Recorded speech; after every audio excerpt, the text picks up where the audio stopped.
కడెం కింద crop holiday. గత సర్కార్ నిర్లక్ష్యంతో యాసంగికి చుక్క నీళ్లు లేవు. రిపేర్లు చేయక సెప్టెంబర్లో కొట్టుకుపోయిన కౌంటర్ వెయిట్, వృధాగా పోయిన 6 టీఎంసీల నీళ్లు. ఆయకట్టుకు నీళ్లు ఇవ్వలేమని అధికారిక ప్రకటన. 65,000 ఎకరాల్లో సాగు ప్రశ్నార్థకం.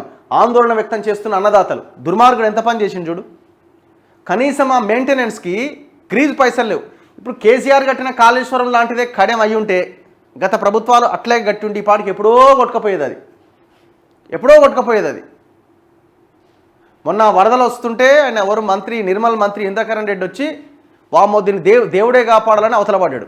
మరి నేను కూడా కొట్టుకపోతానేమో అని. కారణం ఏంటి? అక్కడ కనీసం ఆ గేట్లు కూడా వరదల సమయంలో ఓపెన్ కాలే.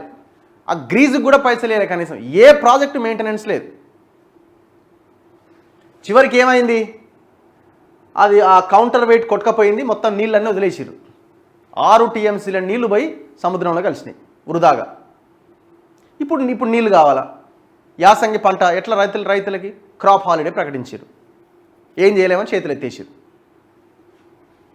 కడెం ప్రాజెక్టు స్పిల్వే మీద నుంచి 2 సార్లు వరద పొంగిపోయినా కనీసం రిపేర్లు చేపట్టని గత ప్రభుత్వ నిర్లక్ష్యం ఆయకట్టు రైతులకు శాపంగా మారింది. సెప్టెంబర్ 26వ తేదీన భారీ వరద కారణంగా నిర్మల్ జిల్లాలోని కడెం ప్రాజెక్టు 15వ నెంబర్ గేటు కౌంటర్ వెయిట్ కొట్టుకపోయింది. నెల రోజుల పాటు దాదాపు 1500 క్యూసెక్కుల నీరు వృధాగా పోవడంతో రిజర్వాయర్ మొత్తం ఖాళీ అయింది. 7 టీఎంసీల నీటిలో 6 టీఎంసీల నీళ్లు గోదావరిలో కలిసిపోయినాయి. దీంతో అధికారులు క్రాప్ హాలిడే ప్రకటించారు. ఎంత ఘోరం కదా ఇది.